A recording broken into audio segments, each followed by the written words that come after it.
நடிகை நயன்தாரா ஆவணப்படம் தொடர்பாக தனுஷ் தொடர்ந்த வழக்கை தள்ளுபடி செய்யக்கோரி நெட்ஃபிளிக்ஸ் தொடர்ந்த மனு தற்போது தள்ளுபடி செய்யப்பட்டிருக்கிறது.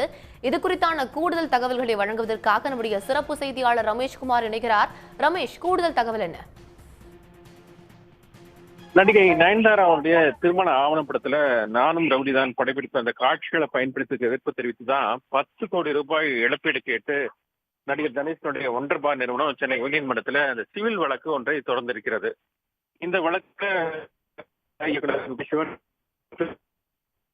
இந்த வழக்க 6ஆம் கட்டத்திலே தள்ளி செய்ய வேண்டும் என்றுதான் வந்து வழக்கு இடைக்கால மனுவாக ஒன்றை தாக்கல் செய்திருந்தது. இந்த மனு மீதுதான் அண்மையில ஒரு விசாரணை என்பது விரிவான விசாரணை என்பது நடைபெற்றது.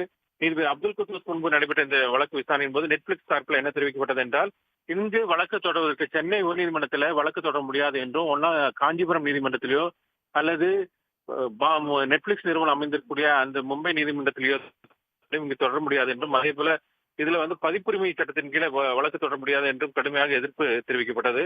அதற்கு தனுஷ் தரப்புல ஆஜரான மூத்த வழக்கறிஞர் PS ராமன் ஆஜராகி என்ன தெரிவித்தார் என்றால், அந்த நானும் ரவுடிதான் படப்பிடிப்பு காட்சிகள் அனைத்துமே பயன்படுத்தப்பட்ட அனைத்து காட்சிகளுமே, குறிப்பாக நயன்தாராவினுடைய சிகை அலங்காரம், உடை அலங்காரம் உள்ளிட்ட அனைத்துமே பதிப்புரிமைக்கு சம்பந்தப்பட்டதுதான்.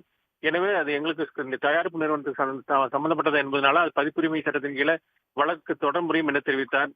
ஆனால் அந்த கையெழுத்திட்ட நயன்தாராவுடன் ஒப்பந்தம் கையெழுத்திட்ட போது அந்த நிறுவனம் அதாவது தங்களுடைய ஒன்றரை நிறுவனம் சென்னைக்குள் வீனஸ் காலனியில தான் இருந்ததாகவும், தற்போதுதான் பெருங்குடியில் மாற்றப்பட்டதனால் காஞ்சிபுரம், சென்னை அல்லது மும்பை எங்கு வேண்டுமானாலும் வழக்கு தொடரலாம் என்று கடுமையாக எதிர்ப்பு தெரிவித்திருந்தார். இந்த வாதங்கள் எல்லாம் நிறைவடைந்துதான் தீர்ப்பு ஒத்திவைக்கப்பட்டிருந்தது. இந்த நிலையில தான் இன்றைக்கு அந்த வழக்குல நெட்ஃபிளிக்ஸ் நிறுவனம் தாக்கல் செய்த அந்த நிராகரிக்கும் ஆரம்ப கட்டத்திலேயே தனுஷ் ஒன்றரை அந்த நிறுவனம் தாக்கல் செய்த மனுவை தள்ளுபடி செய்ய வேண்டும் என்ற மனுவை தள்ளுபடி செய்து நீதிபதி அப்துல் குத்தூஸ் உத்தரவிட்டிருக்கிறார்.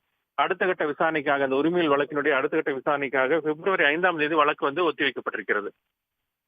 விவரங்களுக்கு நன்றி ரமேஷ்குமார். உடனுக்குடன் செய்திகளை தெரிந்து கொள்ள சன் நியூஸ் பெல் ஐகானை கிளிக் பண்ணுங்க.